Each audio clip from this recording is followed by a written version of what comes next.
So, welcome to the study of Henri Fayol's principles of administration. Henri Fayol was called as a founder father of the management of industrial organizations.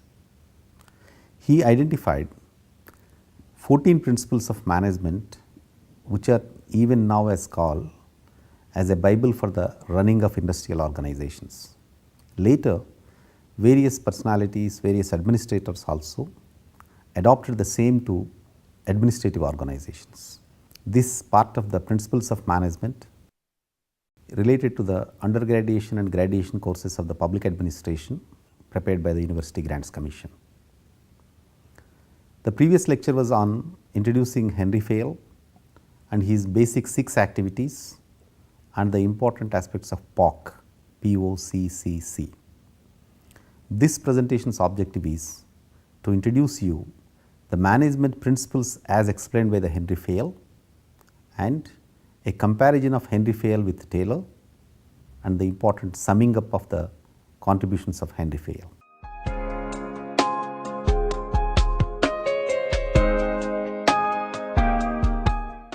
Fayol's analysis provides a means for viewing the managerial process and guides for implementing the process. Accordingly, he identified 14 management principles have been provided as guides to the thinking of managers in order to resolve concrete problems. Henri Fayol, he has not advocated blindly fixed the course of action. He relied upon the manager's experience and sense of proportion to guide the degree of application of any principle in any situation. The first important aspect was division of labor. Division of labor leads to specialization, which increases the efficiency of individual employees. Fayol recommended that work of all kinds must be subdivided and allocated to a number of persons. Subdivision makes each task simpler and results in greater efficiency. By repeating a small part of work, the individual acquires speed and accuracy in its performance. This principle is applicable to both technical as well as managerial work. If each person in the organization specializes in his task, efficiency of every individual and of the whole organization is expected to improve. Once it has been divided into the smallest units, a particular person is handed over to a particular work. Automatically, because it is a small quantum of work, he is going to specialize in that particular work. Once he is specialized in that particular small quantum of work, he is going to get efficiency on that. The second important principle according to Henri Fayol is authority at the same time responsibility. Authority refers to the right of a superior to give orders to subordinates, take decisions on specified matters, use resources of the organization and guide and regulate the behavior of subordinates. Responsibility on the other hand includes obligation with respect to the performance of functions and achieving goals in satisfactory manner. The principle of parity, that is parity of authority, suggests that there must be parity between authority and responsibility. Authority means a subordinate has to follow the superior's orders. A superior has a right to give order to subordinate in organization matters.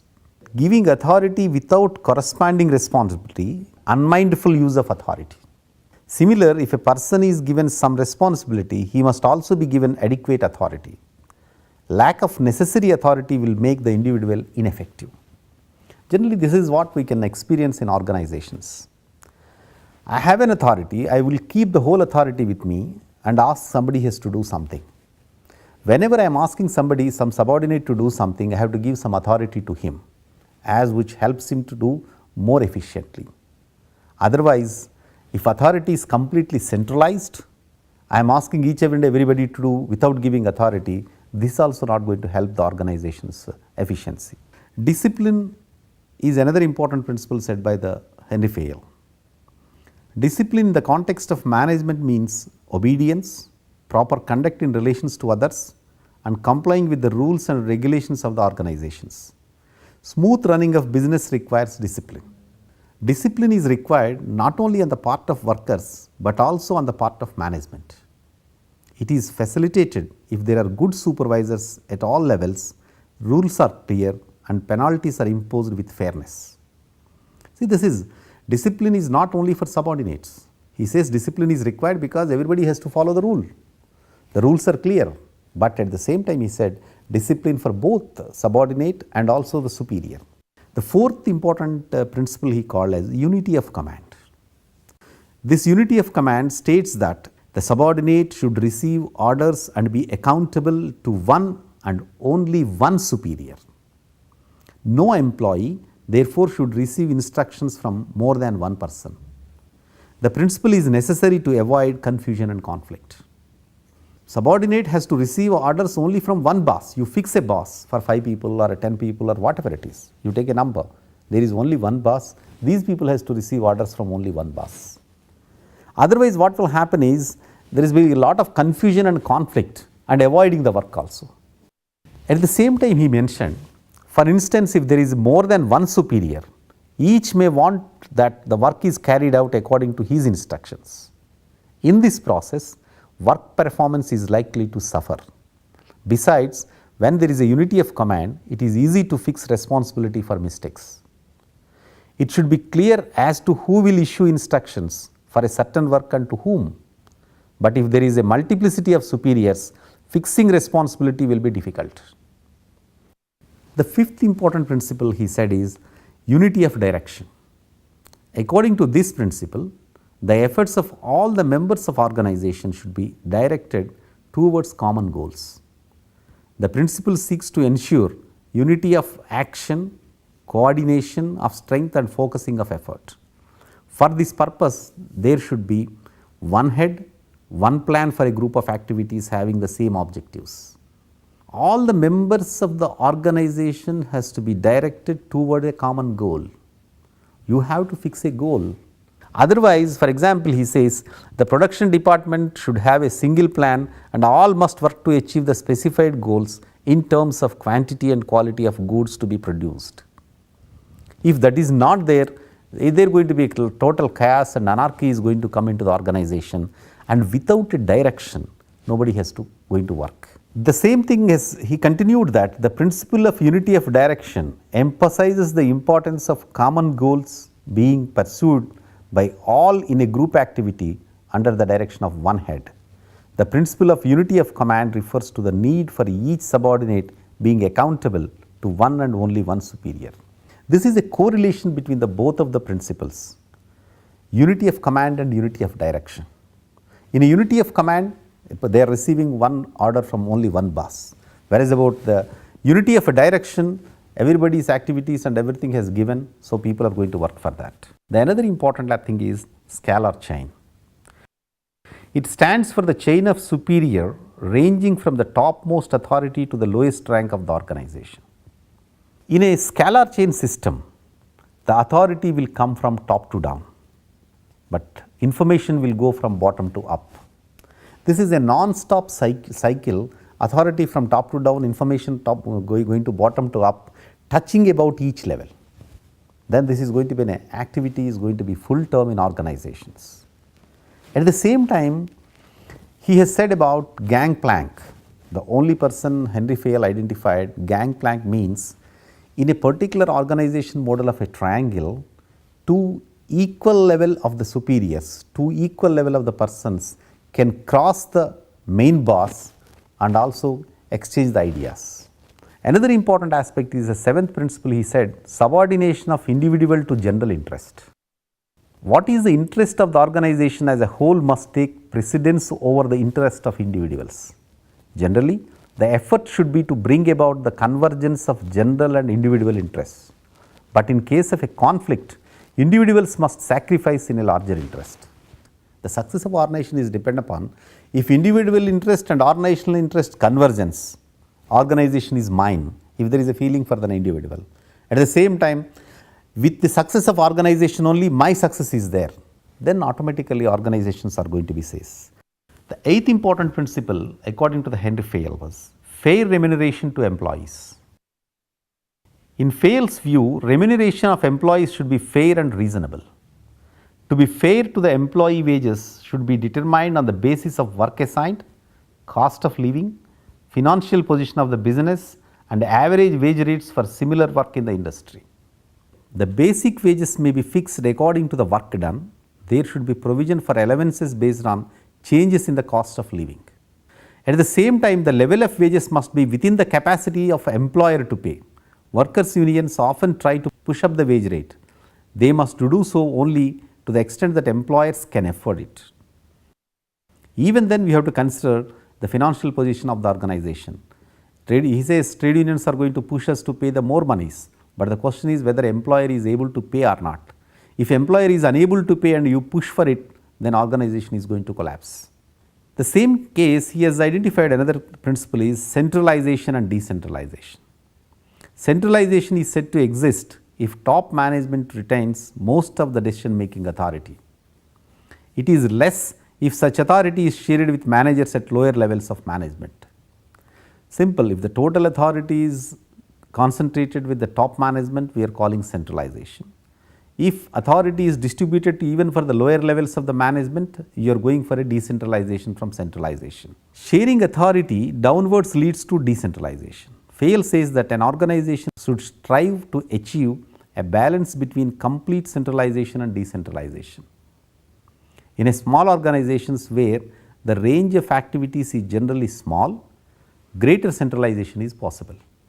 But in large organizations does not depend upon the size of organization, but on such factors as experience of the superior and dependability and ability of the subordinates.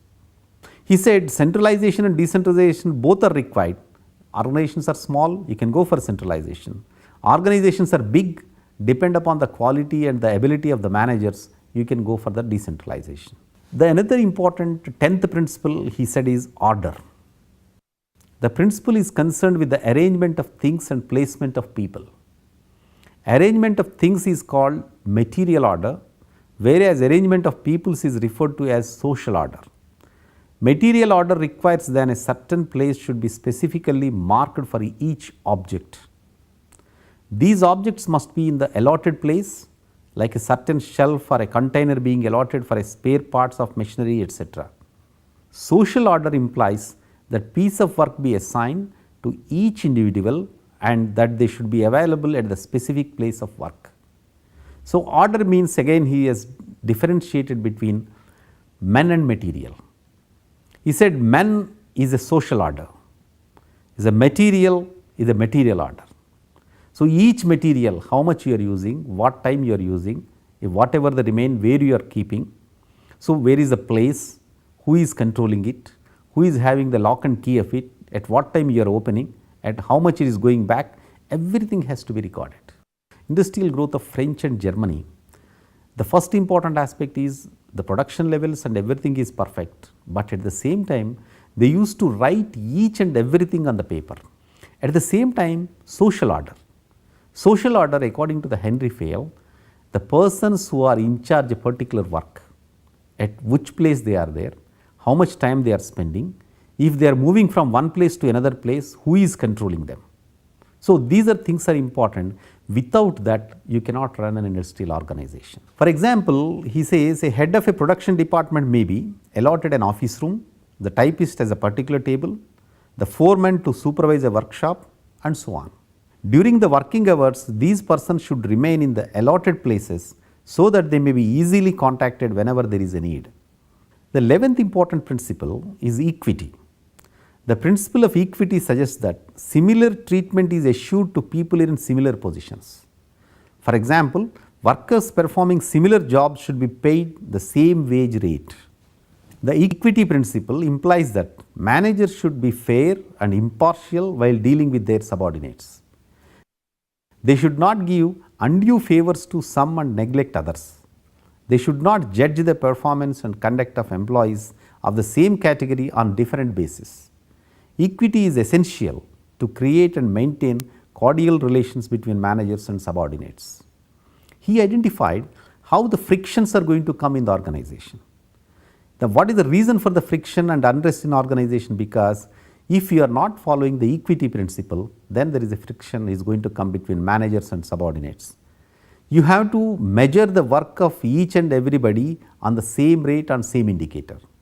and you have to pay same level of workers at the same way. So, otherwise there is going to be a lot of problems are in the organization. He says equity principle is the important one in industrial organizations. The another important aspect, the stability of tenure of personnel. Fayol emphasized that employees should be moved from their positions frequently. It often takes time to get used to work. An employee cannot render useful service if he is removed before he gets accustomed to the work assigned to him.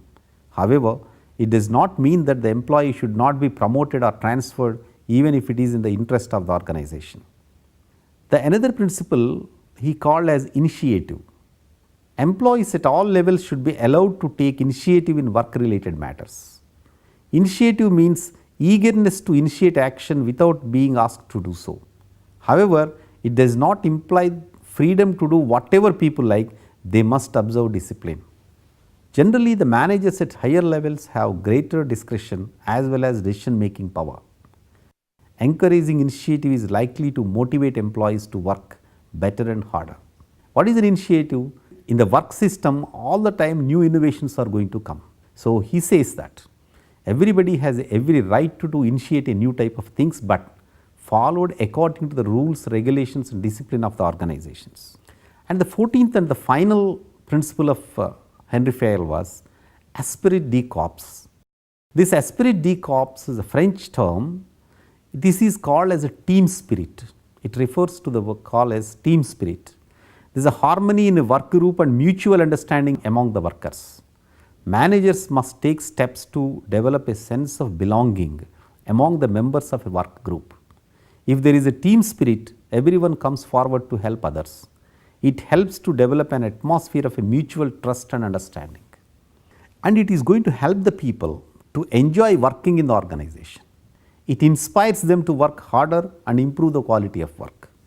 When esprit de corps is present, the need to use penalties for default is minimized. If the degree of discipline is higher, desire to contribute to the best of ability increases. Managers should take steps to improve this team spirit. They should not use subordinates for their personal ends. They should not try to take the credit of the work done by the lower levels. So, he says that you have to motivate the employees. If somebody has done something, you have to give the credit for them, not the manager has to take the credit. Then it is going to create a manager trust between the managers and the team. These are the 14 principles of administration explained by the Henri Fayol based on the practical experience at an industrial level.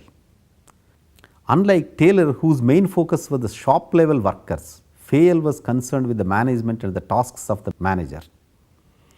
His principles were meant to raise management to the level of a science. In laying down the ground rules of management, he acknowledged the need for flexibility and timely adjustments. One of the important aspects we can identify among these 14 principles, for each and every place he has given equal importance. Number 1, between the persons and the material. Number 2, superior and subordinate. He has given an equal importance at each and every level. But the students of public administration, all the time there is going to be a question is going to stand in front of them. 1, what is Taylor, what is Fayol? It is not uncommon for the students of management and administration to draw the comparison between these two important persons, Taylor and Fayol. Whereas Taylor was concerned with the management at the shop level and used the scientific method.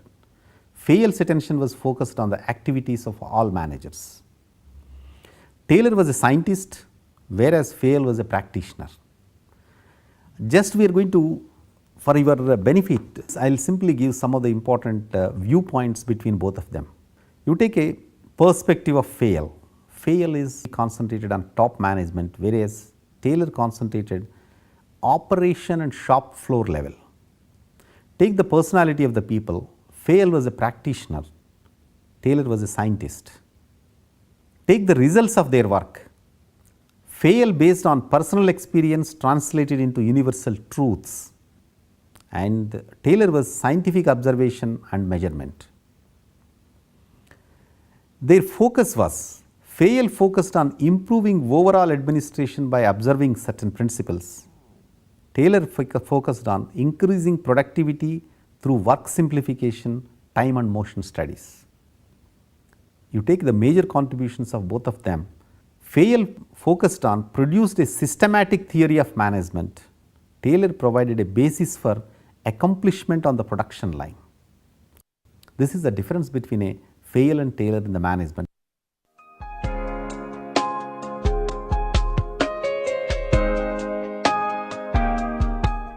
Henri Fayol is a successful executive of a mining company in France, made significant contributions to the management concepts and considered as the founder of management process school.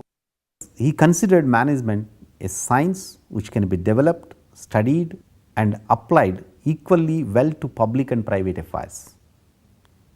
He emphasized the universality of management process and made a distinction between management and public administration.